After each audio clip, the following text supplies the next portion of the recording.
नमस्कार दोस्तों। आपको मैंने अपने मित्र अजय ब्रह्मात्मज की किताब, एक मिनट, ये किताब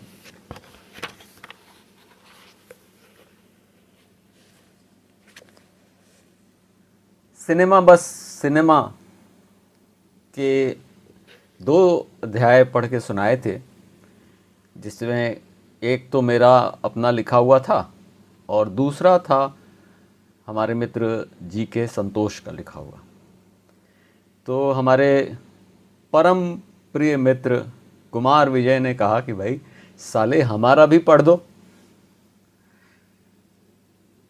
तो आज मैं आपको पढ़ के सुनाने वाला हूँ अपने मित्र कुमार विजय का लिखा हुआ आलेख, फिल्मों ने ही मुझे बिगाड़ा बनाया।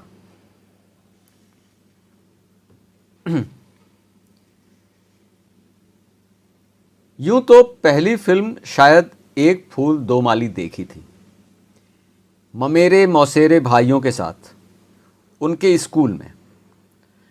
बचपन के दिनों में देखी इस ब्लैक एंड वाइट फिल्म के बारे में सिर्फ इतना याद है कि बनारस के रामायण बाग स्थित खेदनलाल राष्ट्रीय इंटर कॉलेज के मैदान में शाम को इसे दिखाया गया था और किस्मत के खेल निराले मेरे भैया शायद इसी फिल्म का गीत है। इसमें एक छोटा सा करेक्शन ये है विजय, कि एक फूल दो माली ब्लैक एंड वाइट फिल्म नहीं है। खैर, हो सकता है ऐसा ना भी हो, सिर्फ स्मृति में ऐसा टका हो।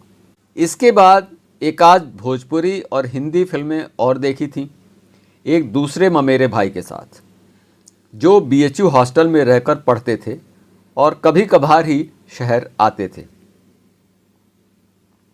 भोजपुरी वाली फिल्म शायद भौजी थी, जिसकी हीरोइन कुमकुम थी। इसमें उस दौर का बहुत लोकप्रिय गीत था, जैसे अमवा के मुजरा से रस चुएला। हिंदी वाली फिल्म शायद धूल का फूल थी। इसका एक गीत जुबान पर चढ़ा था, वफा कर रहा हूँ वफा चाहता हूँ, जिसके जवाब में नायिका के हिस्से की पंक्ति थी, बड़े बेवफा हो ये क्या चाहते हो। किशोर वय से युवावस्था की दहलीज पर पहुँचते पहुँचते तो फिर फिल्में देखना शौक और फैशन बन चुका था। कुछ तो शहर के मध्य में रिहाइश होने के कारण और कुछ इस उम्र में नए बनते मित्रों का भी इसमें योगदान था। उस दौर में मोहल्ले के दोस्तों में एक अनिल धवन का फैन था, तो दूसरा कुत्ते मैं तेरा खून पी जाऊंगा वाले धर्मेंद्र का दीवाना। हालत यह थी कि कई बार यह तय करना मुश्किल हो जाता था कि फूल और पत्थर देखी जाए या दो बदन। दोनों अपनी अपनी जिद पे आ जाएं तो फिर शशि कपूर, संजीव कुमार या विनोद मेहरा की कोई फिल्म देखी जाती। इस दौर में प्रकाश टाकीज, भागीरथी, मजदा, प्राची, निषाद, फिल्मिस्तान, चित्रा, कन्हैया चित्र मंदिर आदि सिनेमाघरों में कई फिल्में देखी गईं। आ गले लग जा, चोर मचाए शोर, रोटी, अजनबी और न जाने कौन कौन सी फिल्में देखी। उस दौर में सिनेमा देखने का मतलब इस लिहाज से ज़्यादा संतोषदायक लगता था कि पहली बार शायद इससे घर और स्कूल कॉलेज के दायरे से बाहर हमें एक स्वतंत्र और वयस्क आइडेंटिटी मिलती थी। इस दौर में बनारस शहर में सिनेमा हॉल बहुत थे, जिनमें कई खस्ता हाल और पुराने थे। फिल्में भी इनमें पुरानी ही लगती थी। कई बार दिलचस्पी नहीं होने पर भी इसमें सिनेमा देखना हो जाता था, क्योंकि भाई लोग तुले होते थे। धर्मेंद्र के प्रशंसक तो धर्मेंद्र और दारा सिंह तक की कोई फिल्म छोड़ना नहीं चाहते थे। इतना ही नहीं, रोजाना सुबह शाम रियाज करके बॉडी भी बनाते थे और हेयर स्टाइल भी सेट कराते थे। कहने का मतलब यह कि इस दौर में हम अपने को फिल्मी नायकों की तरह देखने लगे थे। इस दौर के सबसे बड़े और लोकप्रिय सितारे राजेश खन्ना थे। लगभग हर युवा इनकी hair style, bell bottom pant और उस पर छोटी आस्तीन के कुर्ते का दीवाना था। जिसे देखो सामने से तिरछी मांग पीछे की ओर किए हुए इतराता फिरता था। लगभग इन्हीं दिनों अमिताभ बच्चन की आनंद और अभिमान, गहरी चाल, सौदागर और जंजीर आदि फिल्में भी आई थी। कहने का मतलब ये कि जंजीर की सफलता हमारे शहर के युवाओं को तब के लंबू के रूप में एक नया आइकॉन मिल चुका था जो बीच से मांग निकालता था। जल्दी ही यह हेयर स्टाइल भी उसी तरह लोकप्रिय हो गई थी जैसे कभी राजेश खन्ना की थी। मेरे भी पुराने फोटोग्राफ इसी हेयर स्टाइल में मिलेंगे। साथ ही यह राजेश खन्ना, शर्मिला टैगोर के अमर प्रेम और हेमा मालिनी के साथ प्रेम नगर का ज़माना था, तो मनोज कुमार के रोटी कपड़ा और मकान, 10 नंबरी आदि फिल्मों का भी ज़माना था। याद है, पहले दिन पहला शो देखने के चक्कर में उन दिनों अक्सर सिनेमा घरों पर मारपीट तक हो जाती थी। सन 1975 से 1980 के बीच का यह दौर शहर में नए नए सिनेमाघरों के खुलने का भी दौर था। गुंजन, विजया, सरस्वती, पद्मश्री, नटराज, साजन आदि सिनेमाघर खुल रहे थे। इनका शुभारंभ भी अक्सर नई फिल्मों से ही होता था। यह बात अलग है कि आज इनमें से अनेक सिनेमाघर बंद हो चुके हैं या शॉपिंग मॉल बन चुका है। रमेश सिप्पी की मल्टी स्टारर शोले के साथ ओपन हुए साजन की चर्चा भी उसी तरह होती थी जैसे गब्बर के संवादों की, क्योंकि तब के दर्शकों में सिनेमाघरों की खूबियों खामियों का भी एक आकर्षण होता था और यह अत्याधुनिक सुविधाओं से युक्त सिनेमाघर था। नया सिनेमा और छोटे बजट की फिल्मों का भी दौर शुरू हो चुका था। ये फिल्में ज़्यादातर टैक्स फ्री होती थीं, जिनकी टिकट दर सामान्य होती थी। चित्रा में मृणाल सेन की भुवन सोम, तो विजया में कादम्बरी, पद्मश्री में निशांत, भूमिका, मंथन आदि फिल्में देखने को मिली। उन दिनों बनारस में वाराणसी सिने सोसाइटी नामक एक फिल्म सोसाइटी भी चलती थी। मणिकौल की दुविधा मैंने यहीं देखी। बुलानाला के चित्रा और 80 स्थित भारती, जिसे अब अभय नाम से जाना जाता है, उसमें संडे की सुबह अंग्रेज़ी फिल्मों के शो चलते थे, जिसके दर्शकों में निकट होने के कारण बीएचयू के अध्यापकों, रिसर्च स्कॉलरों की बहुलता होती थी। इस शो का अपन जैसे नए मुल्लाओं के लिए खास अर्थ होता था। इन्हीं दिनों सरस्वती में सत्यजीत राय की फिल्मों का एक समारोह भी आयोजित हुआ था, जिसमें पाथेर पांचाली, अपराजितो, अपूर्व संसार के साथ नायक, चारुलता जैसी लगभग सारी फिल्में दिखाई गई थीं। बनारस में बांग्ला भाषियों के उल्लेखनीय आबादी के चलते ऐसे आयोजन होते रहते थे। सत्यजीत राय और दूसरे बांग्ला फिल्मकारों की फिल्में भी समय समय पर आती रहती थी।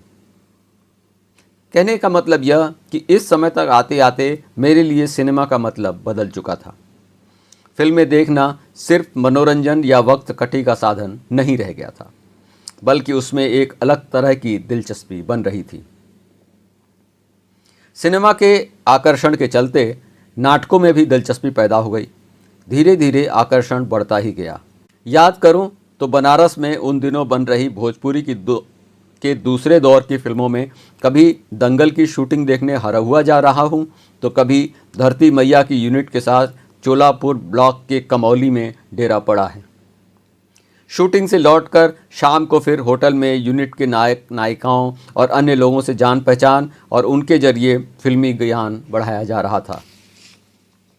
ऐसी मुहिमों पर अक्सर मेरे मित्र, जो उन दिनों बीएचयू के दृश्य कला संकाय में पेंटिंग के छात्र थे और सुगम संगीत की प्रख्यात गायिका स्वर्गीय बागेश्वरी देवी के पुत्र, अक्सर साथ होते थे। यह उम्र कुंवारे दौर का भटकाव और सिनेमा का जादू ही था कि कभी बीएचयू के संगीत महाविद्यालय के वोकल सर्टिफिकेट कोर्स में भी दाखिला लिया जा रहा है, तो कभी एनएसडी का फॉर्म लेने के लिए दिल्ली तक की पहली ट्रेन यात्रा हो रही है। अंततः यह पता लगने पर कि नाटक के लिए लखनऊ स्थित भारतेंदु नाट्य अकेडमी में भी एक विकल्प हो सकता है, तो यहीं दाखिला ले लिया। तब रविंद्रालय में चलने वाला यह पार्ट टाइम कोर्स था। यहीं पहली बार प्रख्यात रंगगुरु राज बिसारिया जैसे शख्स से पाला पड़ा, जिनका एक रूप कड़क और अनुशासन प्रिय प्रशासक का था तो दूसरा रूप सच्चे शिक्षक का। यहीं पहली बार फिल्म के रचनात्मक और तकनीकी पक्ष को निकट से देखने और मूवी कैमरे में झांकने का भी मौका मिला। अकादमी ने शक और बाद में बनी गहराई जैसी फिल्मों की निर्देशक जोड़ी अरुणा राजे को शिक्षण प्रशिक्षण के मकसद से आमंत्रित किया था।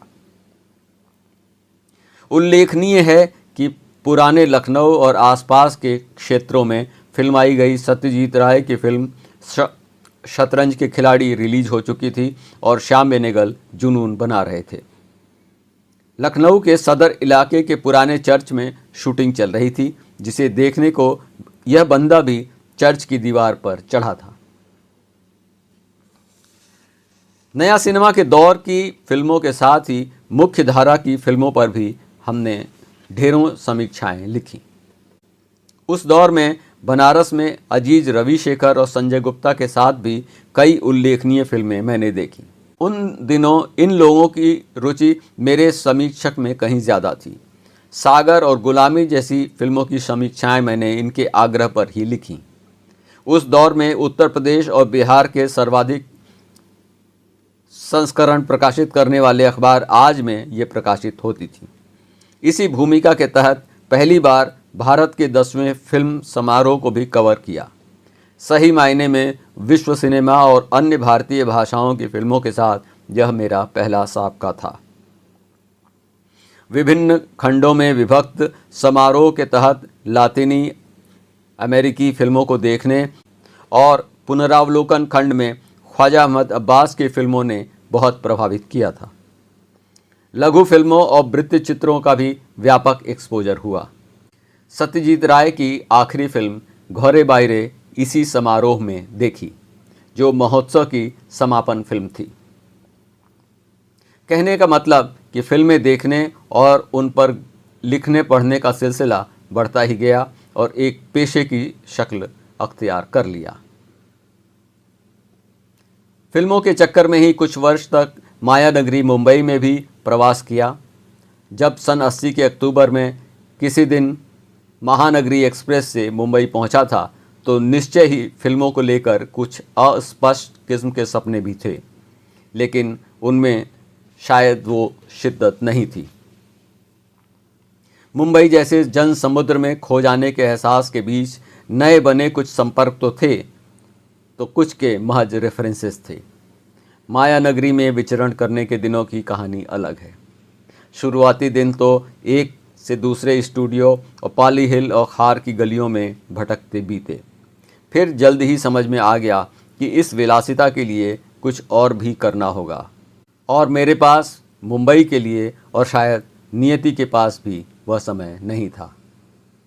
यदि ऐसा न होता तो शायद पारिवारिक जिम्मेदारियों के चलते अचानक यह मक्का मदीना छोड़ना नहीं होता। हालांकि आज उसका कोई पछतावा नहीं है। फिर भी मुजफ्फर अली की फिल्म उमराव जान की नज़्म के बहाने कहना चाहूँगा कि इस बहाने से मगर देख ली दुनिया हमने। फिल्मों ने यदि मुझे बिगाड़ा तो बनाया भी फिल्मों ने ही। दोस्तों, यह आलेख लिखा था कुमार विजय ने। इस श्रृंखला में मैंने ये 3 आलेख आपको पढ़ के सुनाए। इस किताब में कुल 68 आलेख हैं और पुस्तक बहुत ही रोचक है।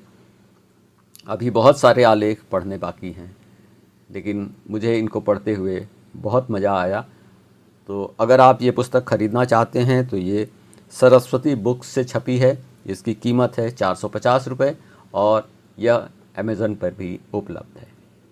नमस्कार।